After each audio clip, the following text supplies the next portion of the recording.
Hola, ¿qué tal? Bienvenidos a un repaso más de nuestra lección de escuela sabática. Estamos muy contentos de darte una cordial bienvenida y de decirte gracias por tu preferencia. En esta ocasión estamos a punto de iniciar el repaso de la lección número 9, titulada El juicio previo al advenimiento. Me gustaría introducirla de la siguiente manera. Uno de los juicios más sonados en todo el mundo del deporte fue el caso del exfutbolista americano O.J. Simpson. Tú lo recordarás. O.J. Simpson fue acusado de asesinar a su exesposa y también al amigo de esta.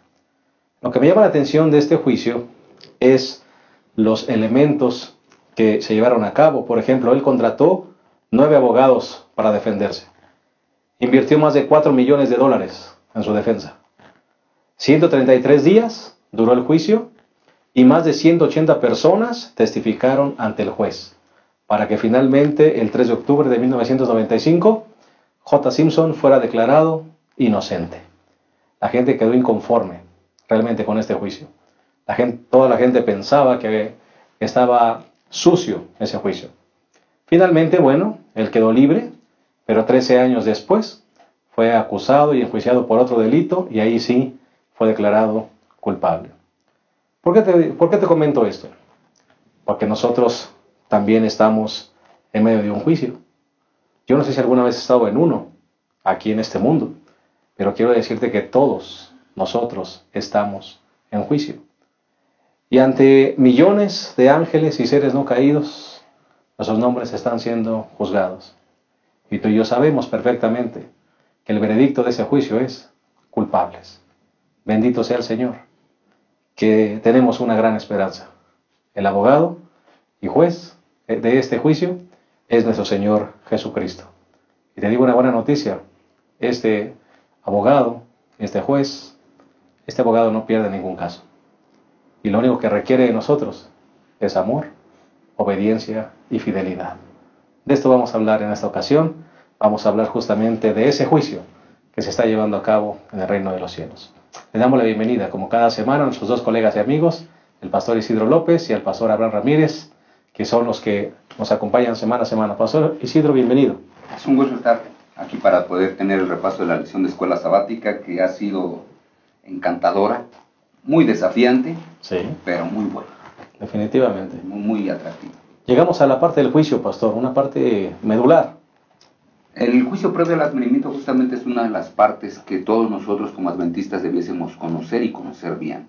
Y me parece que esta es una de las lecciones que nosotros debiésemos dedicarle más tiempo para entenderlo. Una vez que lo entendamos, es más fácil enfrentar el juicio. Amén, porque al final de cuentas se está decidiendo en su futuro eterno, Así pastor. Es, sí. Gracias, pastor Abraham, también por acompañarnos. Te damos la bienvenida. Gracias, pastor.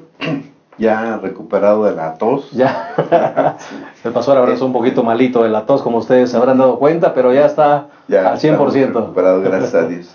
Sí, pastor, es una doctrina propia de la iglesia adventista. Y decía el pastor que hay que conocerla y conocerla bien.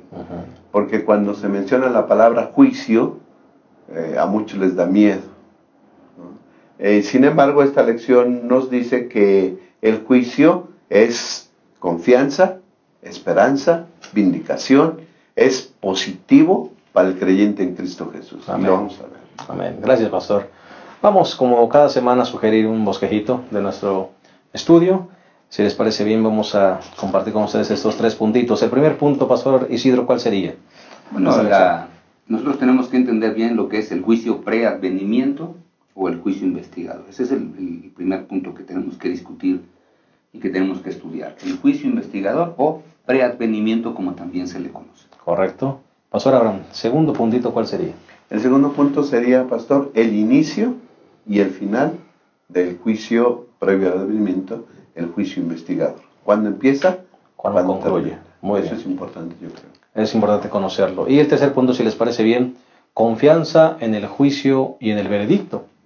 Sí, esa es una de las partes que justamente tenemos que darle también un énfasis muy bueno, porque todo el mundo, cuando va a participar de un juicio y sabe que él va a ser juzgado, tiene miedo. Bueno, lo que veremos en la lección de escuela sabática de esta semana y lo que enseña la Sagrada Escritura es que en lugar de miedo hay que tener confianza. Amén. porque el juicio siempre será a favor de los santos. Amén. Así que el abogado es suficiente. Bien, así que para beneficio de todos los que nos siguen a través de este bosquejo, el primer punto, el juicio para advenimiento. El segundo punto sería el inicio y la finalización del juicio para advenimiento. Y el tercer punto, confianza en el juicio y en el veredicto. Si les parece bien, vamos a hacer una breve pausa y en un momento iniciaremos con este interesante repaso. No se vaya.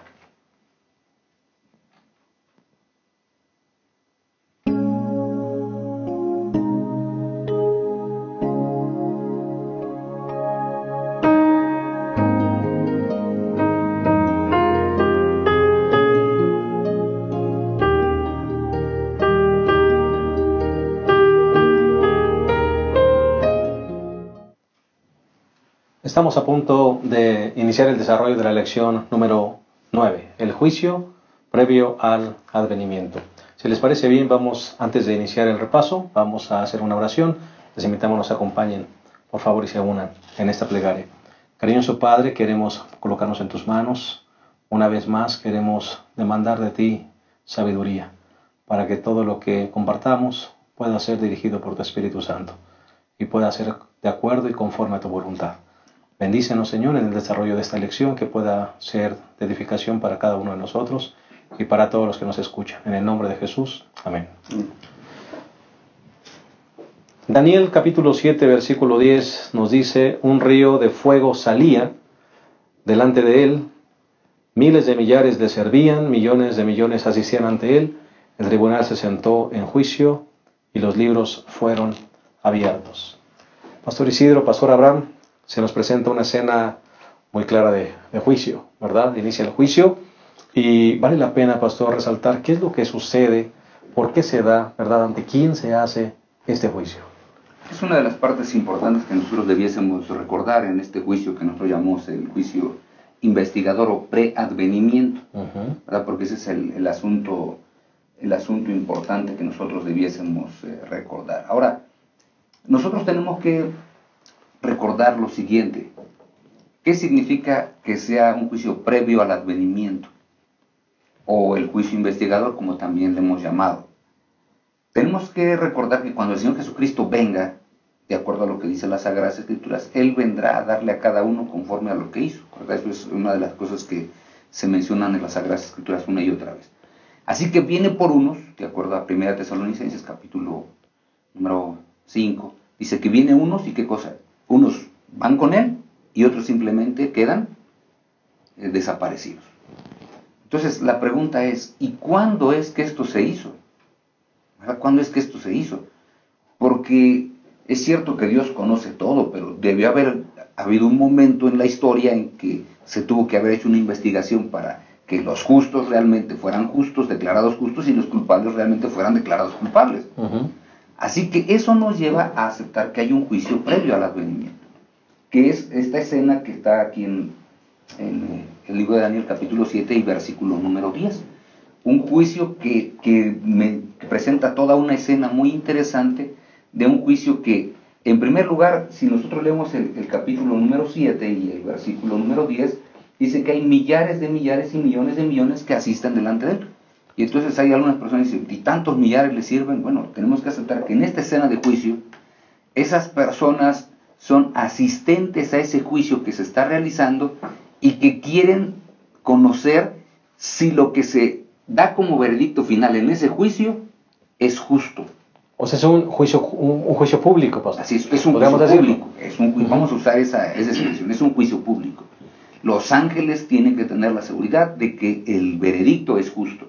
Y me imagino que los seres de otros planetas también estarán al pendiente de este juicio y estarán viendo, este juicio, ¿el veredicto es justo o no es justo? Este se salvó porque aceptó a Jesús como Salvador personal y por lo tanto su vida fue transformada por el poder del Espíritu Santo y debía salvarse y se salvó, es justo. Y este que en apariencia parecía que era un buen cristiano y al final se perdió, ¿es justo que se pierda? Bueno, para eso es este juicio.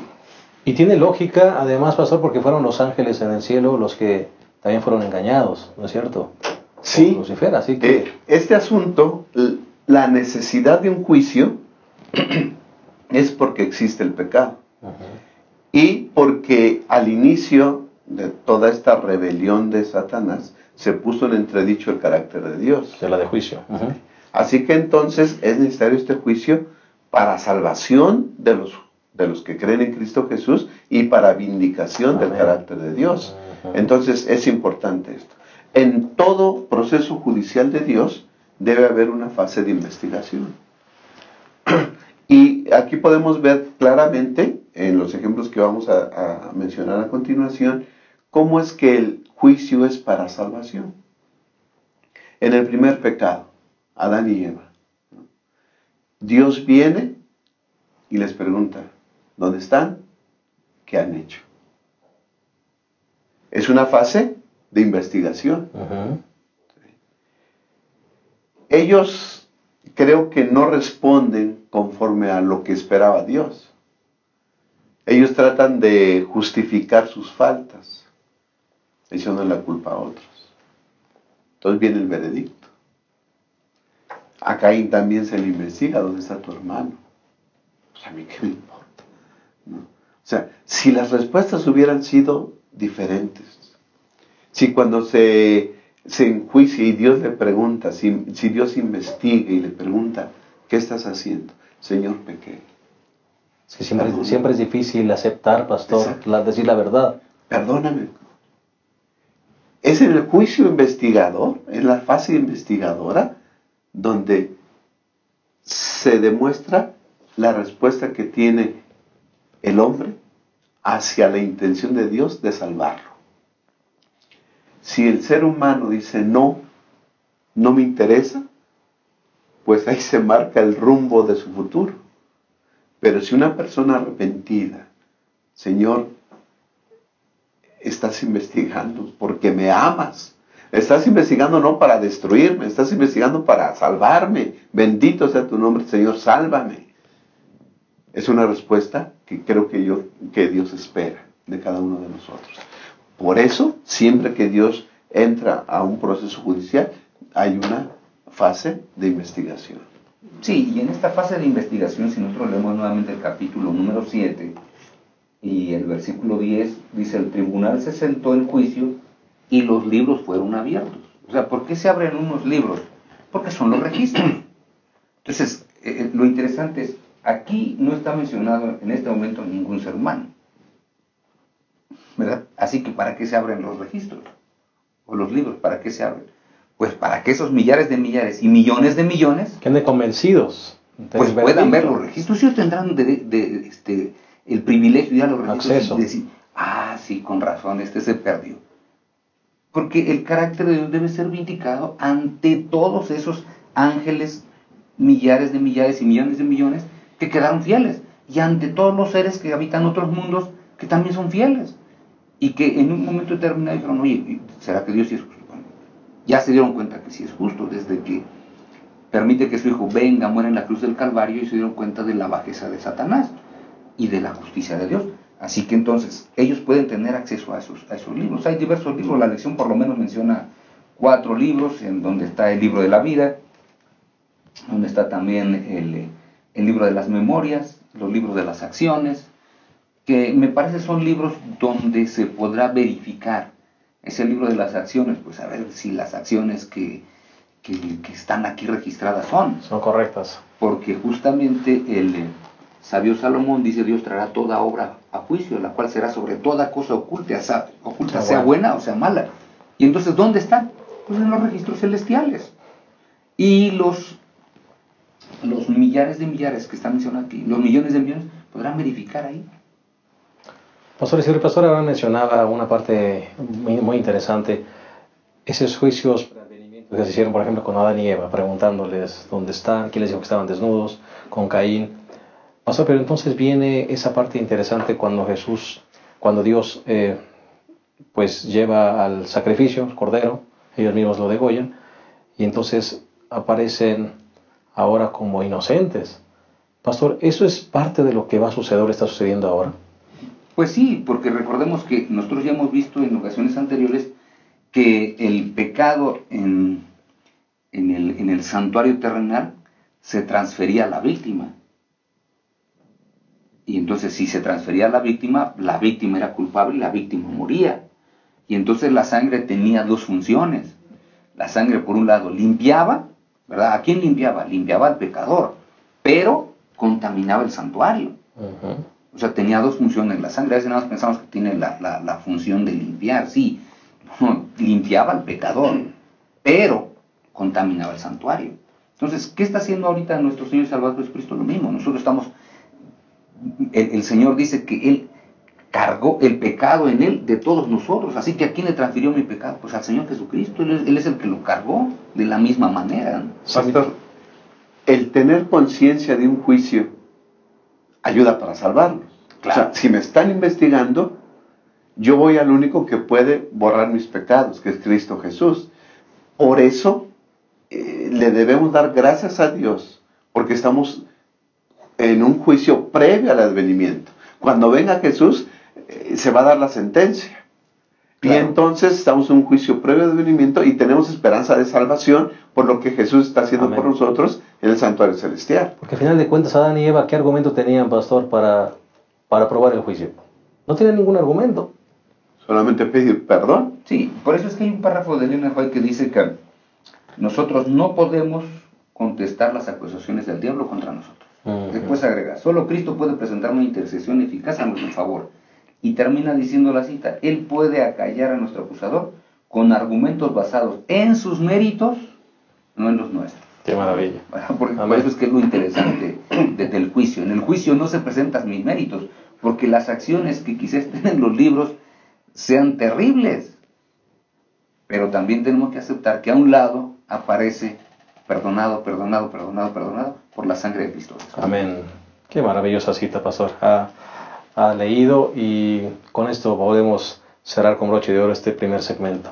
Vamos a hacer una pequeña pausa y en un momento regresamos con el segundo punto de este hermoso repaso de la lección número 9.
Estamos analizando la lección número 9, titulada El juicio pre-advenimiento, o previo al advenimiento. Y ya analizamos el primer punto, que tiene que ver con justamente el juicio pre-advenimiento, que toca la parte del domingo y lunes, y ahora vamos a entrar al punto número 2, que es inicio y finalización del juicio pre-advenimiento. Pastor Abraham, Pastor Isidro, siempre hay esa inquietud de saber cuándo inicia este juicio y cuándo concluye. Vale la pena dejar claros esos conceptos. Bueno, el cuándo inicia así de manera específica lo veremos la próxima semana. Okay. La próxima semana trataremos un poquito más eso. Ahorita lo que podemos decir es que básicamente el juicio se inicia cuando todavía el cuerno pequeño está en funciones. Esto es lo que dice el capítulo 7, versículo 19. Mientras yo contemplaba, dice, los cuernos, vi que otro cuerno pequeño subió entre ellos, y delante de él fueron arrancados 3 de los primeros cuernos. Este cuerno tenía ojos como ojos de hombre y una boca que hablaba con gran arrogancia. Mientras yo miraba, ¿a quién miraba? Pues al cuerno pequeño. Fueron puestos tronos, y un anciano de muchos días se sentó. Su vestido era blanco como la nieve, y el cabello de su cabeza como lana limpia. Su trono llamas de fuego, y sus ruedas fuego ardiente. Cuando este poder todavía está en funcionamiento, se coloca todo para poder tener el tribunal listo, ¿verdad? Porque es lo que está mencionando aquí el capítulo 7 y el versículo 8.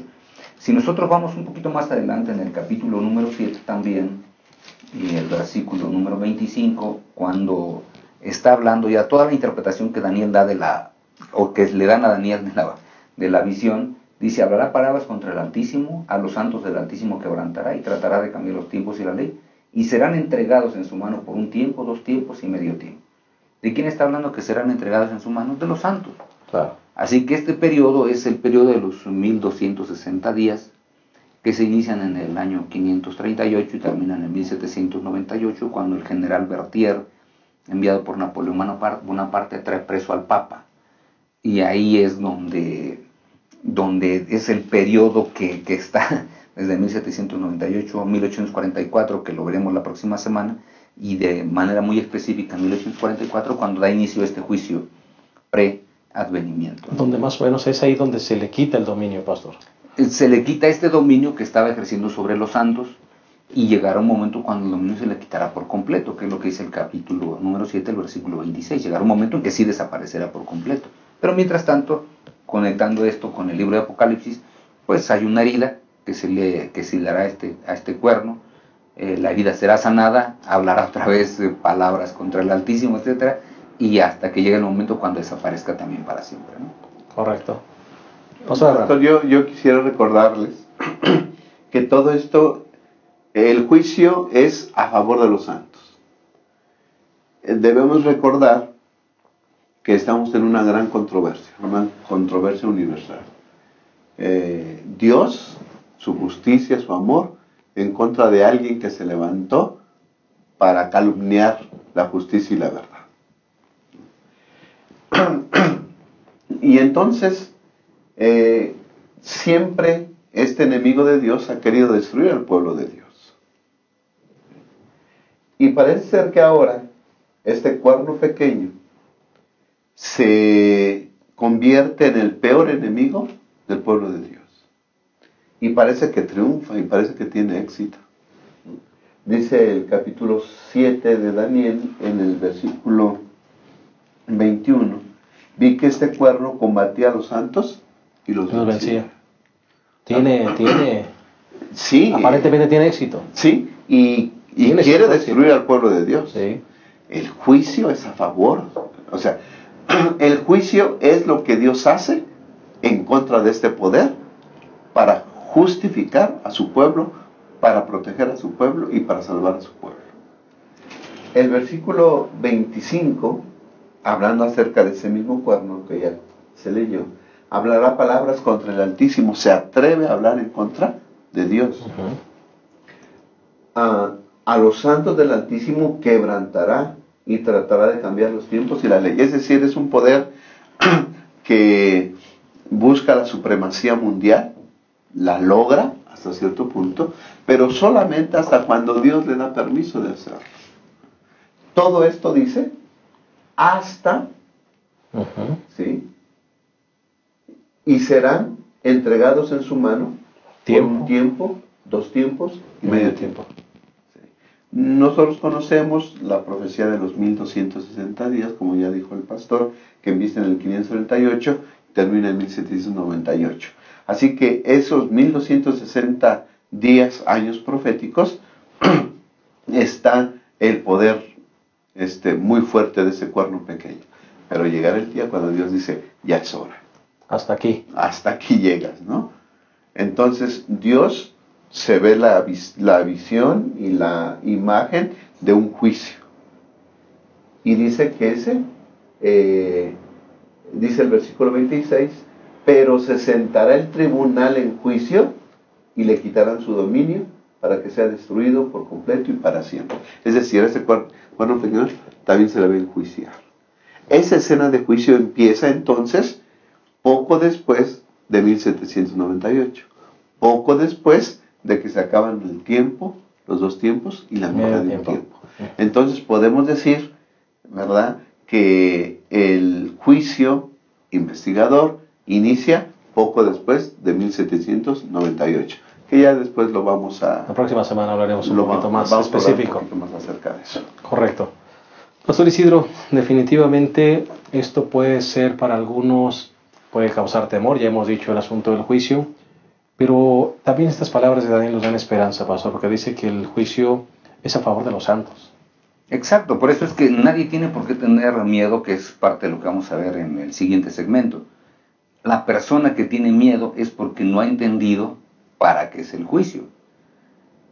El juicio no es para que se demuestre mi culpabilidad, Porque esa ya está. sino es para que se demuestre mi inocencia. Amén. Y no se demuestra mi inocencia porque yo sea inocente. O sea, parece que es un Con juego mis de méritos. palabras, ¿no? Sí. Se demuestra mi inocencia porque acepté a Jesús como mi salvador personal. Amén. Ahí es donde se demuestra, para eso es el juicio. ¿Aceptó Isidro López a Jesús como salvador personal, sí o no? Amén. Para eso es el juicio. El juicio dice sí, está cubierto con la vestidura de justicia, inocente. Por eso es que este juicio se inicia justamente cuando terminan esos 1260 años y cuando viene la gran predicación acerca del advenimiento, y a partir del 22 de octubre de 1844, como lo veremos la próxima semana, es donde se inicia. Ahora, ¿cuándo termina? Recuerden, estamos hablando de un juicio pre-advenimiento. ¿Cuándo termina? Cuando el Señor Jesucristo viene. Claro, con la venida de Jesús. ¿Por qué? Porque cuando Él viene tenemos que recordar que Él le da un pago que nosotros diríamos es esa recompensa a los justos que se las da de manera completa. Ahora, ¿por qué? Porque la recompensa incluye la salvación, pero la salvación ¿qué incluye? Incluye un nuevo cuerpo, un cuerpo que ahora se convierte en un cuerpo inmortal, se convierte en un cuerpo incorruptible, y la persona puede ir a gozar de las mansiones que el Señor Jesucristo ha preparado para todos los que le aman. Amén. ¿Verdad? O sea, eso es lo que incluye. ¿Y qué incluye en el caso de los impíos? Se les da lo que yo le llamo, ¿verdad? Y eso yo lo llamo una recompensa parcial. Ahora, ¿por qué es parcial? Porque cuando viene el Señor Jesucristo, los destruye. Mueren. Pero es parcial, porque cuando el Señor Jesucristo venga por tercera vez, después de que se acabe el milenio, entonces es que se les dará, ¿qué cosa? La recompensa final, donde serán destruidos para siempre. Por eso es que en la segunda venida de Cristo, el juicio preadvenimiento debe terminar, porque decíamos hace un instante, se hizo ya un juicio de tal manera que las personas que son llevadas o las que son destruidas ya fueron juzgadas. Y simplemente entonces, en ese juicio, los seres celestiales deben estar convencidísimos de que los justos son declarados justos por el poder de Dios, y que los malvados fueron malvados y han sido y van a ser destruidos, porque Dios es un Dios justo también. Déjeme subrayar, pastor, lo que usted acaba de mencionar hace un momento. Entonces el juicio no es para verificar si nosotros somos culpables o inocentes. El juicio es para vindicar que en quien tenemos puesta nuestra confianza y reconocer es justo. Así es. Y tiene todos los argumentos para darnos salvación. Sí, porque porque a veces cuando lo vemos de otra manera nos da temor, ¿no? El juicio por eso es, si es a favor de los santos, el juicio, pues es a mi favor, ¿yo por qué me tengo que preocupar? O sea, en otras palabras, sí tengo que comparecer ante el tribunal de Cristo, porque eso el apóstol San Pablo, 2 Corintios 5:10 es bien claro, todos compareceremos ante el tribunal de Cristo. Sí, pero es diferente cuando yo comparezco porque ya sé de antemano que soy inocente, a que comparezca no sabiendo mi destino. ¿Verdad? Yo creo que esa es una de las cosas más interesantes que nosotros debiésemos recordar. Es a mi favor. Amén. En otras palabras, estoy siendo acusado de manera injusta. Sí. Vamos a usar esa expresión, yo creo que es ahí donde nos falta. Yo estoy siendo acusado de manera injusta, porque me dicen, Isidro es culpable. Pero el Señor Jesucristo dice, no, es inocente porque me aceptó como su sustituto. Se escondió. Se escondió de en mí, Jesús. por lo tanto, Él es inocente. Amén. ¿Y qué va a pasar al final del juicio? Dice el versículo 14 del capítulo 7, pastor, que, bueno, desde el 13 dice que el Hijo del Hombre, Jesús, llega hasta el anciano de días y fue llevado ante él. Y le fue dado dominio y gloria y reino. Y todos los pueblos, naciones y lenguas le sirvieron. Su dominio es eterno, que nunca pasará, y su reino nunca será destruido. El reino será de Cristo Jesús. Amén. Pero a los santos, versículo 27, y el reino, el dominio y la majestad de los reinos debajo de todo el cielo serán dados al pueblo de los santos del Altísimo, cuyo reino es eterno y todos los dominios le servirán y obedecerán. Se acaba el juicio, viene Cristo Jesús, se le da el reino, pero comparte con todos sus santos ese reino. Claro. Maravilloso, ¿no? Tenemos un futuro maravilloso. Maravilloso, pastor. Vamos, si les parece bien, hacer una segunda pausa y en un momento regresaremos con este hermoso repaso de la lección número 9, el juicio previo al advenimiento. Ya regresamos.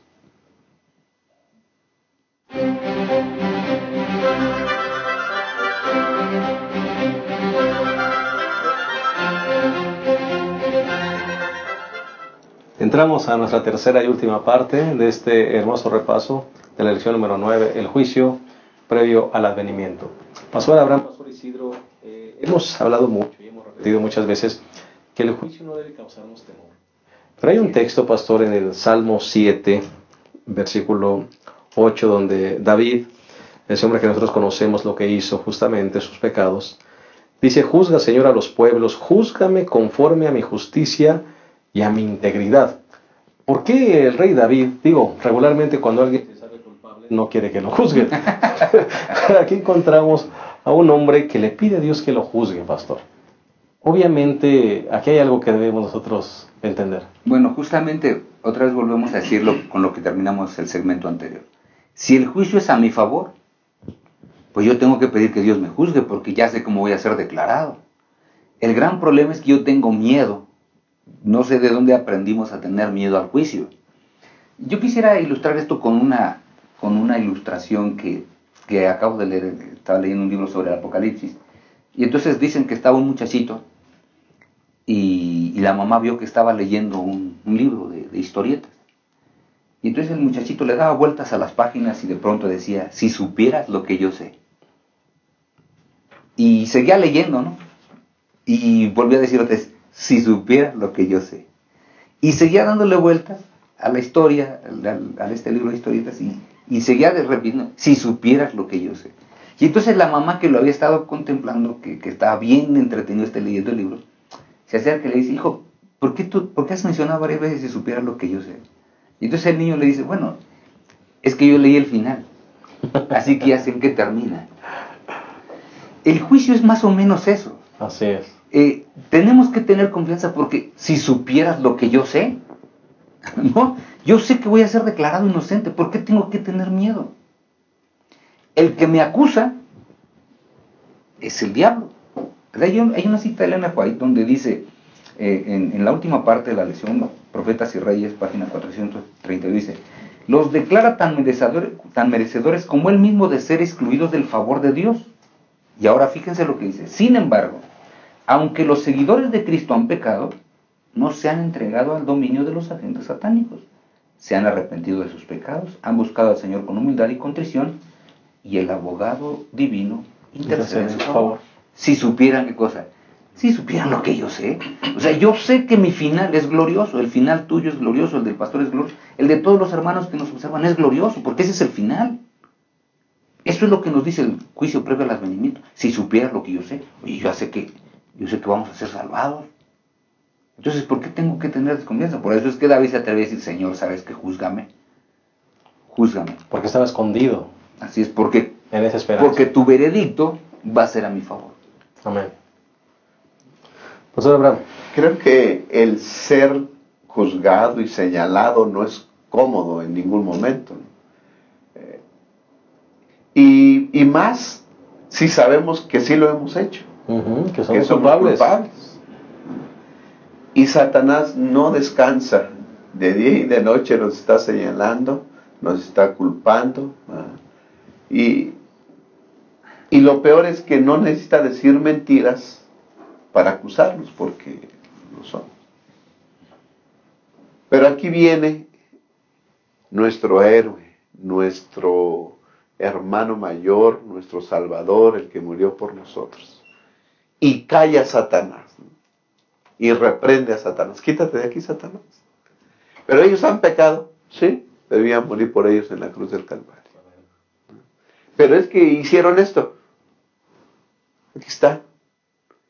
Y Jesús levanta sus manos como si fuera el ticket de su compra, el boleto de su compra.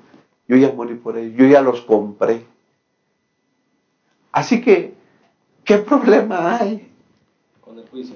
Con el juicio no hay ningún problema. Sí, todos vamos a comparecer ante el juicio. Pero si nuestros pecados están, se los encargamos a Cristo Jesús. Si ponemos nuestras manos y lo transferimos al Cordero de Dios, estamos limpios, estamos libres. ¿Qué imagen del santuario? Así que entonces confiemos en nuestro sacrificio, que es Cristo Jesús, y confiemos en nuestro sumo sacerdote, que es Cristo Jesús. Dejemos todo en sus manos, confesemos nuestros pecados, confiemos en Él, y el juicio es salvación, es vindicación, es cuando se verá quiénes son unos y quiénes son otros. Y como vimos el segmento pasado, cuando Cristo reciba el reino, nos va a invitar a reinar con Él. ¿Qué problema? Sí, aquí es donde nosotros debiésemos recordar, Pastor Benítez, Pastor Abraham, que el juicio no es el instante cuando nosotros somos aceptados o rechazados por Dios, que ese me parece que es el gran problema. Sí, el gran error. Hay personas que piensan, es que hasta que llegue el juicio voy a ser aceptado o rechazado. Y entonces, quiere decir esto que hemos perdido el tiempo que hemos estado siendo seguidores del Señor Jesucristo, porque pues, no es así. O sea, el juicio básicamente es el momento cuando Dios acepta la elección que nosotros hicimos acerca de Él. Yo le acepté a Él como mi Salvador personal. Y entonces, ¿qué es lo que Él ha hecho por mí? Pues me ha colocado el vestimento de la vestimenta de justicia. Y entonces soy una persona que es posible que no merecía estar en la fiesta de bodas, porque ni siquiera he invitado, a lo mejor me trajeron a la fuerza como es la parábola de San Mateo capítulo 22, ve y tráete a los de aquí, llena todo esto, la cosa es que esté lleno. Al que encuentres, mételo, a lo mejor así me encontraron a mí, pero ya estoy ahí, o sea, ya estoy en la fiesta. ¿Merecía estar en la fiesta? La respuesta es no. ¿Fui invitado? La respuesta también es no. Pero, fíjense bien lo interesante, pero ya que estoy ahí, cuando el Señor me da una vestimenta, todo lo que tengo que hacer es ponérmela. Porque todos los que están en esa fiesta, todos tienen la misma vestimenta, todos están vestidos igual. Porque el vestido lo provee. Porque el vestido lo proveyó el dueño de la fiesta. El que me lo proveyó a mí se lo proveyó después. El dueño de la fiesta, él le proveyó a todos lo mismo. Así que, ¿qué es entonces lo que hace que yo sea echado fuera? La única razón para ser echado fuera es lo que pasó con aquel de la parábola, que cuando el rey viene a ver cómo están los invitados, dice, hombre, no fueron los originales, pero está llena mi casa, y todo está los segundos bien. Invitados. Estos segundos invitados, hombre, está lleno aquí. Y entonces llega y ejerce una función de un veredicto por ese juicio que le tiene que hacer a aquel hombre. Pero ¿por qué está juzgando a ese hombre? ¿Por qué está dando un veredicto con el hombre? Porque no se puso la vestimenta que él había provisto para ese hombre. todo lo que ese hombre necesitaba para seguir permaneciendo en la fiesta y para disfrutar de todos los favores de la reunión, era haberse colocado el vestido. Eso era todo. Pero no quiso. ¿El rey hizo un juicio para advenimiento? Sí. Porque fue a verificar. Lo tuvo que juzgar ahí desde antes. Fue a verificar. Y no fue a ver si eran buenos o malos, pastor. No. Fue a ver si tenían el vestido. Nomás si tenían puesto el vestido. Tienen el vestido puesto. No, eso es todo lo que el Señor va a ver en el juicio. Por eso es que el juicio nos debe Qué dar maravilla. confianza. No, yo estoy vestido de la justicia de Cristo. ¿De qué me apuro? Ahora, ¿De qué me apuro? ese vestido no tiene un hilo de invención humana. Ah, sí, Bueno, correcto. es diseñado, fabricado en los talleres celestiales. Amén. ¿no? Ahora, algunas personas, Pastor Isidro, dicen que la última generación va a vindicar el carácter de Dios, ¿no? Que van a ser perfectos, que no van a pecar. Dios, yo creo que no se atreve a poner la vindicación de su carácter en el ser humano, porque fallamos constantemente, ¿no? Entonces, Dios ya está vindicado. Claro, fue vindicado en la cruz del Calvario. Amén. Su amor se ve cuando nos salva a nosotros sin merecer, nos Así perdona sin merecer. Y su justicia se ve en la cruz muriendo el inocente, muriendo por los culpables. Así que Dios es justo y es amor. Esto ya lo sabe todo el universo ahora. Sí. Pobre Satanás que intenta hacer otras cosas. Pero eso de la última generación, pastor, tantitito, rapidito, Sí, sí. Hay quienes piensan que esta última generación fue una doctrina que, bueno, una forma de pensar de Andreasen, que fue un gran teólogo de nuestra iglesia, y que él decía que el carácter de Dios, en su libro El Santuario y su servicio, él tiene todo un capítulo dedicado a la última generación, y él en ese capítulo dice que el carácter de Dios será vindicado por la última generación, porque se espera, y dice en ese mismo capítulo, que haya por lo menos una persona que viva una vida justa. Pero esa persona que vivió una vida justa ya lo hubo, fue Cristo Jesús nuestro Señor, porque Él fue Dios y fue hombre. Así es. Entonces, si Él ya lo vivió, ya el carácter de Dios no necesita más ser vindicado por ninguna otra generación. Ya lo fue. Ya lo fue. Y el carácter de Dios será vindicado cuando él venga y cuando se demuestre que el juicio es justo. Por eso es que este juicio preadvenimiento que hemos mencionado, donde están todos estos personajes al pendiente, que aquí simplemente son seres celestiales, millares de millares y millones de millones, ellos están al pendiente del juicio y están corroborando que nuestros nombres justamente pasaron y hemos sido declarados inocentes porque Dios es justo y los otros han sido declarados culpables porque Dios es justo. Dios es vindicado. Y simplemente eso es la primera parte del juicio, por eso le llamamos el juicio preadvenimiento, pero hay otra parte del juicio que se efectúa cuando nosotros vayamos al reino de los cielos y estemos durante el milenio. ¿Qué vamos a estar haciendo allí? Verificando. ¿Y qué vamos a verificar? Lo mismo que verificaron ya los seres celestiales y los ángeles, que Dios es justo. Y vamos a decir, oye, ¿por qué se perdió fulano? Ya vas a poder verificar. Ahí en los libros igual que ellos, por eso es que los libros se abren, en el libro de Daniel capítulo número 7, los libros se abren. Nosotros dice que vamos a poder tener acceso otra vez. Y ahora, ¿qué vamos a decir? Dios es justo. Otra vez. Primero vindicaron el carácter de Dios, ha sido vindicado por los seres celestiales. Nosotros diremos, Dios es justo, ha sido vindicado el carácter. Y cuando el Señor venga, por tercera vez, y pues que los impíos rodeen el campamento de los santos, y que se ejecute el juicio final, el juicio ejecutivo, estas personas, antes de ser destruidas, también reconocerán que Dios es justo. Y ellos dirán, nos vamos a perder porque Dios es justo. Nosotros no aceptamos la salvación como Él nos la ofreció. Nos pusieron el vestido. Nosotros no quisimos estar allí. Y entonces, otra vez, ¿qué cosa? El carácter de Dios es vindicado. Ahora vean, lo vindicaron los seres celestiales, los justos y los impíos. Pero no hay ninguna generación que pueda vindicar, porque no hay una generación que pueda vivir sin pecado mientras seamos 100% seres humanos. Así es. Hemos llegado a la conclusión de este interesante repaso de la lección número 9. Nos vamos a despedir como lo acostumbramos con unas breves palabras de todos los que estamos aquí. Pastor Isidro. Pues hermanos queridos, confiemos simplemente en que Dios es justo al ejecutar su juicio. Hermanos, es a favor nuestro.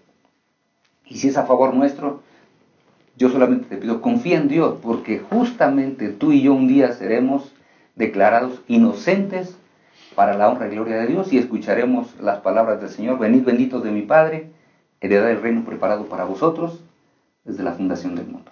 Gracias, Pastor Abraham. Seremos declarados justos y Jesús, como el Rey de Reyes, como el Rey del universo, se sentará en su trono, pero lo más bonito es que nos invitará a estar con Él también reinando en ese reino que lo ha implantado de justicia y de verdad. Que estemos ahí todos. Claro que sí. Hermano, me gusta siempre pensar en esta parábola de la boda, en ese sentido. Me parece que en esa boda del Cordero, en esa mesa habrá un lugar preparado, una silla preparada con tu nombre, como cuando se reserva un lugar. ¿Y sabes cuál es el único requisito? No ser bueno o malo, sino colocarte el vestido de justicia de Cristo. Será suficiente para estar allá. Que ninguno de nosotros faltemos, hermanos, y que hoy aceptemos el regalo que el Señor nos ha dado, que es la salvación y la vida eterna. Pongámonos el vestido. Esperamos la próxima semana un repaso más de nuestra lección. Gracias por haber estado con nosotros. Que Dios te bendiga. Hasta la próxima.